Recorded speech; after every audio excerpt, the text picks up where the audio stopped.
আমি খালি বলছি বিসমিল্লাহ, এরপর থেকে আমি 3টা লুজ পুরোটা ভরছি। আমার কাছে এত ভালো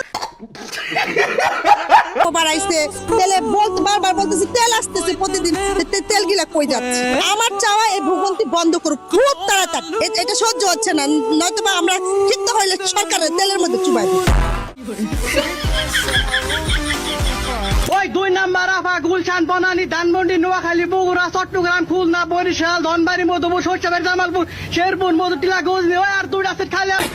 ডাক্তার আনছি মারে ভালো করতে, ডাক্তার চাই মারে বিয়ে করতে। বিরক্ত, সর্বোচ্চ লেভেলের বিরক্ত। মুফতি আমির হামজার বিরুদ্ধে গ্রেফতারি পরোয়ানা জারি করেছে সিরাজগঞ্জের আদালত। আমরা কি তারেক জিয়া যে 1 কেজি গোস কিনা 5 কেজি কিনা খাইলামু? তারেক জিয়া তো ভোটের আগে অনেক কিছু কইছে, আমরা এটা করবো সেটা করবো ওইটা করবো, ফ্যামিলি কার্ড দিব, কিছু তো দেয় না।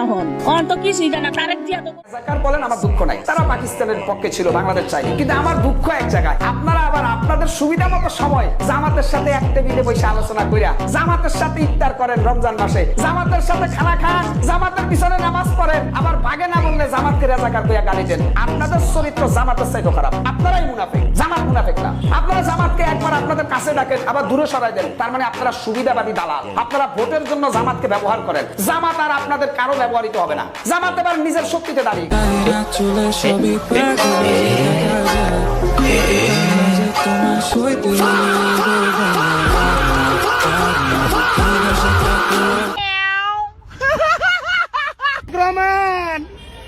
ওরে নেতারে সুবহানাল্লাহি বিহামদি সুবহানাল্লাহিল আযীম সুবহানাকাল্লাহ। এই সংসদে বসে, এসি রুমে বসে, এসি গাড়িতে চলে, মিনিস্ট্রির এসিতে বসে, বাসার মধ্যে 24/7 আনইন্টারাপ্টেড ইলেকট্রিসিটির মধ্যে থেকে জনগণের সমস্যা বোঝা যায় না। এই জন্য এই সংসদে যখন আমরা দাঁড়াই, আমরা জনগণের সমস্যা অনুধাবন করতে পারি না। মাননীয় স্পিকার, আমাদের জনগণের কাছে যেতে হবে, জনগণের আশাগুলোকে, সময়গুলোকে, স্বপ্নগুলোকে আমরা রাজনৈতিক ভাষার মধ্য দিয়ে ঐক্যবদ্ধভাবে কাজ করার প্রয়াস আমাদেরকে থাকতে হবে। আমি একজন ভুক্তভোগী মানুষ, আমার মুখে ট্যাপ মারা। ওই দিন এক লোকে বলছিল যে তারেক রহমানের দিয়া নাই মহে দিয়া জানি অক্টেন ঢুকাই দিব, ওই লোককে ধৈরা পিটা যায়, তাকে মিলা মাইরা মরে কিছু রায় নাই ভাই। কারণ আমি হচ্ছে আম পাবলিক, আমার ভাই বউ বাচ্চা পোলা পায় না, সেটা খাইবো বুঝতে ভাই আমার মারলে। আমি তো 6 ঘন্টা এনে দিয়া আইছি, আস্তাগফিরুল্লাহ, তাই না?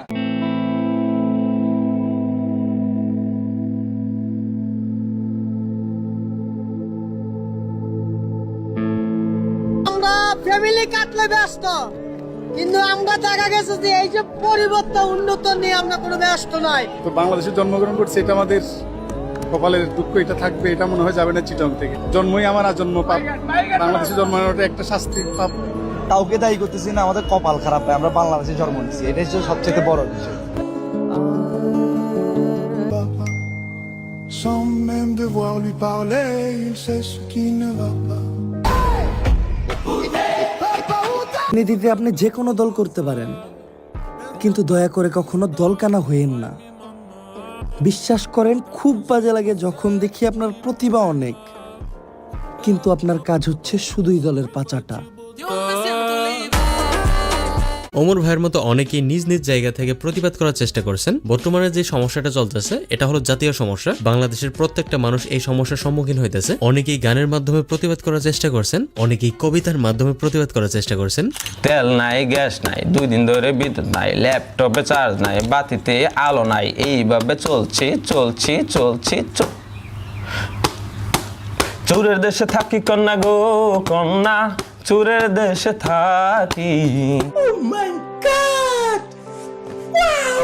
খাম্বা আছে, কারেন্ট নাই, লাগে অনেক গরম। মানি ব্যাগ আছে, টাকা নাই, বলতে লাগে শরম। পাম্পে তেল নাই, গাড়ি লম্বা লাইন, গাড়ি লইয়া টান দিলে পুলিশ মারে ফাইন।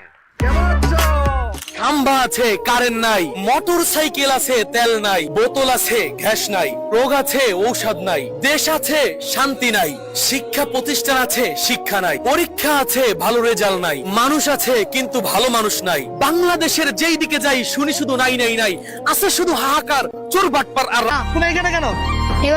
তুমি এখানে কেন আসছো? আমি আওয়ামী করি।